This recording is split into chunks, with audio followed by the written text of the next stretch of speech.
warahmatullahi wabarakatuh.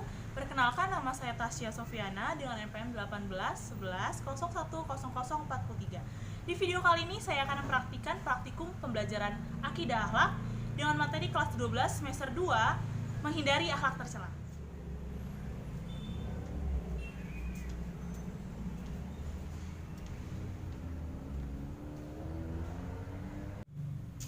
Assalamualaikum. Waalaikumsalam. Ketua kelasnya silakan disiapkan. Said, berdoa, Ida. Malas. Udah siap ya belajar hari ini? Siap, Bu. Siap, Bu. Kok lemas gitu? Belum makan ya ini jangan-jangan? Iya, Bu. Kemana aja istirahatnya kalau belum makan? Nanti makan dulu ya, sebelum belajar tuh harus sudah siap dan harus semangat. Siap, Bu. Sekarang Ibu absen dulu. Eka Putri Prasasti, Hadirah. Khofifah, Pulang kampung, Bu. pulang kampung. Padahal belum libur. Muhammad Rifki Nugroho, Hadir, Bu. Mutiara Febrianti, Hadir, Bu. Putri August Malaida, Hadir, Bu.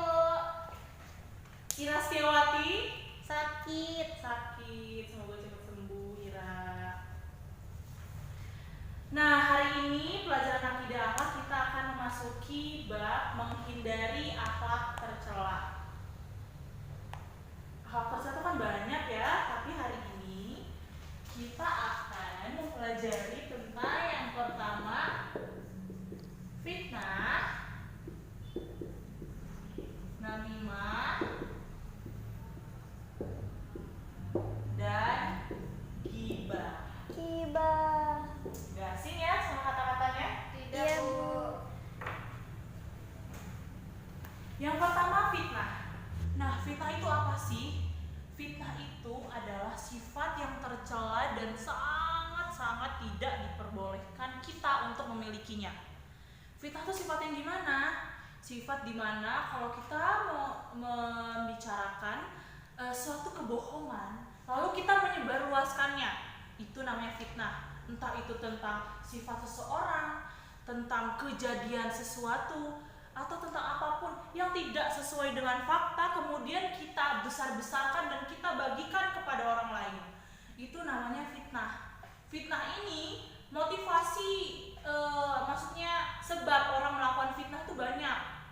Yang pertama untuk membunuh karakter seseorang, terus sirik benar, iri, kemudian untuk mengejar duniawi gitu. Misalnya kayak aku nggak suka sama dia, terus aku fitnah aja lah dia, oh dia itu gini. Misalnya nih Khofifah, terus Rifki nggak suka sama Khofifah, kemudian Rifki membuat fitnah, tahu nggak sih Khofifah tuh punya bisul gitu, padahal Khofifah nggak punya bisul.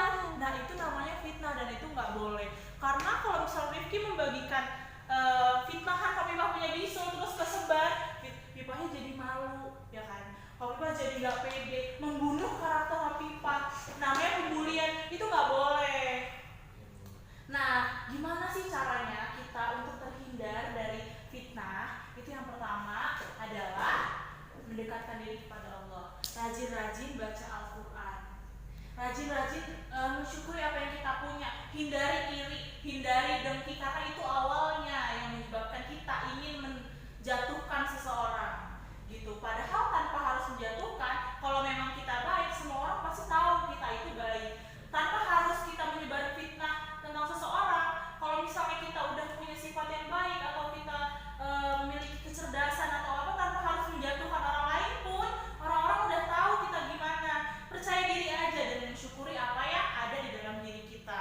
Jadi nggak boleh ya fitnah ya. Iya, Ya, Bu. Bu. Iya, Bu. Yang kedua, namimah. Tahu nggak namimah itu apa artinya? Adu domba, Bu. Adu domba, bener Eka. Nih kayaknya dibaca nih, kayak yang lain nggak baca buku nih kayaknya. Baca buku duluan, Pakai Eka. lupa, Bu. Baiklah, namimah ini adu domba. Adu domba itu kayak gimana sih? Misalnya nih, Rifki. Memanas-manaskan, Bu. Iya bener, manas-manasin. Gimana kok bisa sih ada orang punya sifat adu domba? Munculnya dari apa? Iri dan dengki lagi. Kalau misalnya kita nggak suka terus iri sama si A, terus kita dia tuh terlalu dekat sama si B, aku nggak suka ngelihatnya, terus aku ciptakanlah konflik antara mereka, aku adu domba si A dan si B ini. Nah itu yang disebut dengan namimah. Nah ini tuh nggak boleh, sifat yang tercela juga, karena yang pertama kita akan menimbulkan perpecahan. Ini yang tadinya akrab-akrab aja nih, yang tadinya baik-baik aja, karena ada namimah, karena diadu domba sama salah seorang, jadi pecah, jadi musuhan, jadi berantem, ya kan? Itu nggak baik, nggak boleh, karena itu menyalahi aturan Allah, menyalahi aturan agama, mengadu domba. Ini kalau cuma satu orang, terus kalau misal keluarganya ikutan kayak nggak terima nih si anaknya begini, jadi masalah dua keluarga, jadi gede. Nah itu yang nggak boleh. Ya, menurut Al-Ghazali, namimah itu atau adu domba ini sifatnya luas, nggak cuma tentang satu orang dan satu orang, tapi juga satu kelompok dan satu kelompok, satu keluarga dan satu keluarga, bahkan bisa satu negara dan satu negara. Nah terus bentuknya juga tuh nggak cuma ucapan, tapi juga tulisan, perbuatan, isyarat yang dia tuh menyebabkan perpecahan dengan diadu domba itu tadi. Kemudian gimana sih cara kita untuk menghindari dari namimah? Yang pertama, kita jangan ikutan gosip. Kalau ikutan gosip ntar kemakan gosipnya. Terus yang kedua, kita tuh harus punya sifat praduga tak bersalah. Jadi sebelum kita menerima informasi sesuatu, kita cross check dulu, benar atau enggak nih? Jangan-jangan ini fitnah, jangan-jangan ini cuma mau adu domba gue doang gitu kan. Jadi kita harus cross check dulu, harus punya asas praduga tak bersalah. Ibu punya salah satu quotes ya. Jika ada penulis A menulis hari ini hujan dan penulis B menulis hari ini adalah panas, tugas kita bukan ngikutin A atau ngikutin B, tapi kita lihat keluar hujan beneran apa enggak, gitu kira-kira. Paham ya? Paham. Paham, Bu. Nah yang terakhir nih gibah.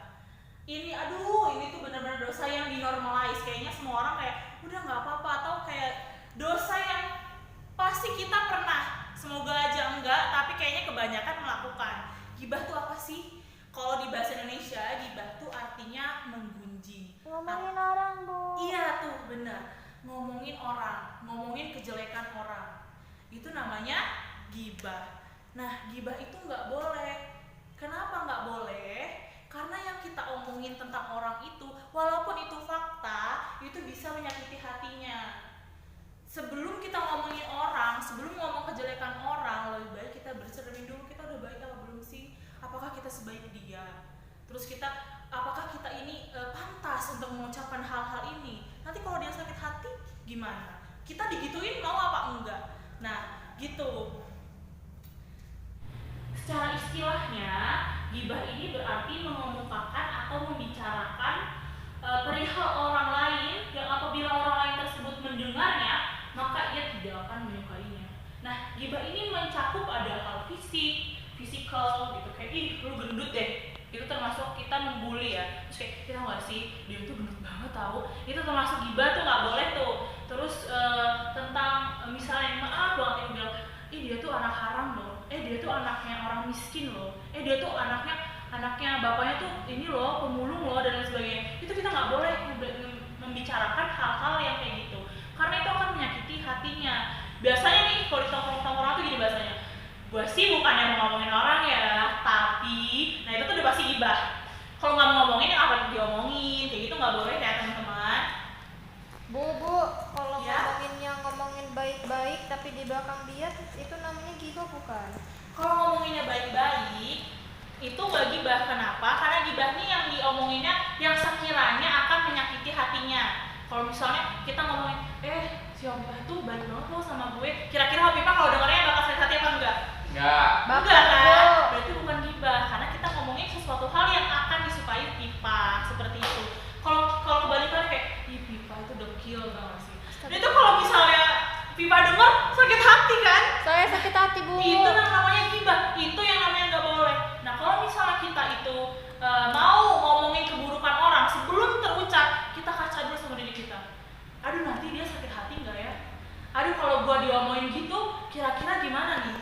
Gitu kan. Biasanya nih kalau kelas 12 kalau kayak ini sering banget nih gibahin teman-temannya. Nggak, Bu. Rifki, Bu. Enggak, Bu. Rifki Jangan ya, Bu. usahain jangan. Sering dia. Kalau ada temennya yang gibah, Rifki nih, ingetin kawan-kawan yang ngetin Rifki jangan gibah, nggak boleh. Udah sering, Gitu. Bu. Emang dia orang Bu yang ngomongin saya Bu. Ikutan doang gitu. Fitnah. Tuh kan fitnah tuh Bu. Udah jangan berantem, jangan berantem. Nah biasanya orang-orang yang ngibahin itu backgroundnya atau sebabnya dia ngibahin orang tuh pertama dendam dan iri dengki. Itu udah pasti tuh menyebabkan fitnah. Namanya gibah tuh kebanyakan disebabkan oleh iri dan dengki. Terus gimana sih caranya hindarin gibah? Yang pertama itu adalah introspeksi diri. Sebelum ngomongin kejelekan orang lain, lihat dulu ini diri sendiri udah baik belum gitu. Terus itu kalau misalnya dia berbuat kesalahan, tadi kan dendam ya, coba kita maafkan. Kalau memangnya kayaknya ini harus banget diomongin nih, omongin langsung ke orangnya. Berdua tatapan mata, ngomong dua mata sama dia. Jadi kirain pacaran Bu. Yang kalau lain mahram bisa bertiga, ada yang penengahnya. Kalau sama-sama mahram ya udahlah ngomong aja gitu kan. Maaf ya, aku nggak suka loh kamu kayak gini. Maaf ya, gue nggak suka lo kalau begini gitu. Yang penting dia sebagai penerima pesannya itu tidak merasa sakit hati, dan kita juga tidak ngomongin di belakang dengan menjelek-jelekan orang tersebut. Baik Bu. Nah, ibu punya quotes nih, biasanya kalau kelas 12 nih ya menuju masa-masa transisi ini biasanya suka ngumpul-ngumpulin quotes. Nah, ibu punya quotes dari seseorang, ibu nonton juga, katanya gini, sebelum kalau misalnya kita melihat orang yang lebih tua, katakan pada diri kita, dia lebih baik dari saya karena dia duluan bertaubat daripada saya, karena dia pengalamannya lebih banyak daripada saya, karena beliau yang lebih tua ini lebih lama hidupnya daripada saya, lebih banyak ilmunya daripada saya. Kemudian kalau misalnya kita melihat orang yang lebih muda, itu katakan pada diri kita bahwa dia ini yang masih muda itu juga lebih baik dari saya karena dia tidak melakukan maksiat atau tidak melakukan dosa apa yang sudah saya lakukan sebelumnya. Dia belum melakukan maksiat itu. Jadi apa? Jadi kita bisa rendah diri kepada Allah dan rendah hati terhadap manusia yang lain. Jadi ibu berharap sama kalian untuk menghindari 3 sifat tercela yang sangat besar ini ya. 3-tiganya ini, sifat tercela ini adalah dosa yang besar karena bisa menimbulkan perpecahan, bisa memutus silaturahmi. Ya, paham ya? Ya Bu, paham. Nah, ada yang mau ditanyain gak nih atau yang belum paham tentang 3 sifat tercela ini? Tidak Bu. Sudah cukup? Cukup. Nah, ini mudah gambarin peta TTS-nya. Jadi nanti ini kita akan rebutan satu soal bernilai 30. Banyak ya, karena ini cuma 6 soal, jadi satu soalnya 30. Nanti poin-poinnya itu bisa dikumpulin untuk nambah puas. Pertanyaan pertama, membuat perselisihan di antara pihak yang sebenarnya sepaham atau menarungkan pihak-pihak yang sesungguhnya sepaham melalui ucapan disebut dengan, siapa jawab? Saya Bu. Pipa yang sebelah apa tuh? Jawabannya adalah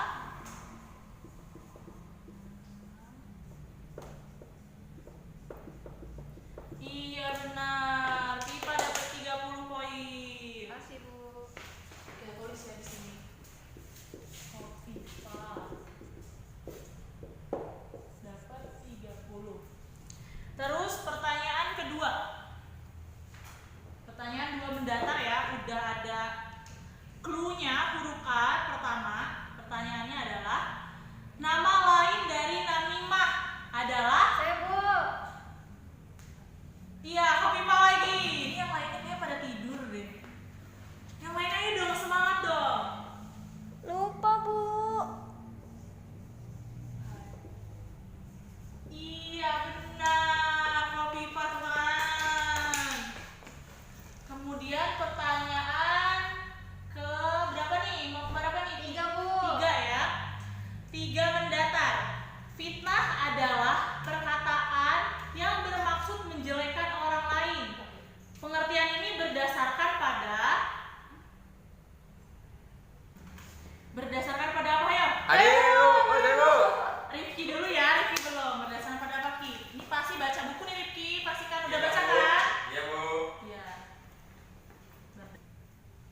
Iya benar, Rifki dapat 30 juga. Selanjutnya nomor 4 atau 5? 4 Bu. 4 ya. 4 menurun.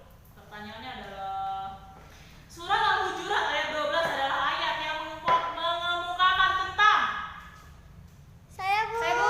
Eka. Eka Bu. Eka, iya Eka, silakan Eka. Surat Al-Hujurat ayat 12 tentang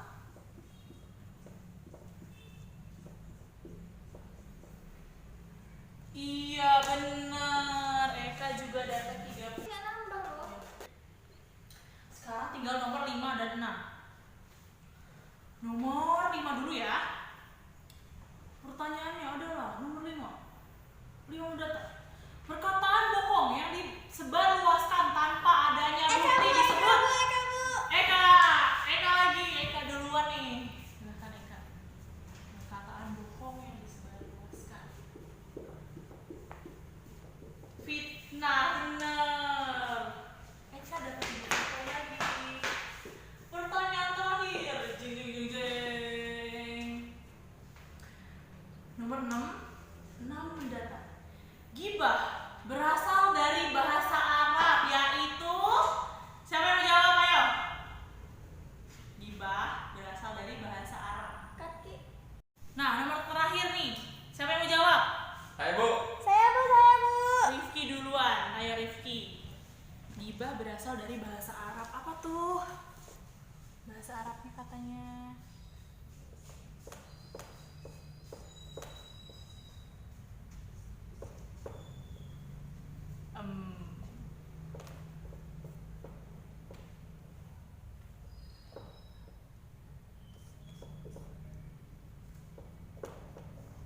Lupa Bu.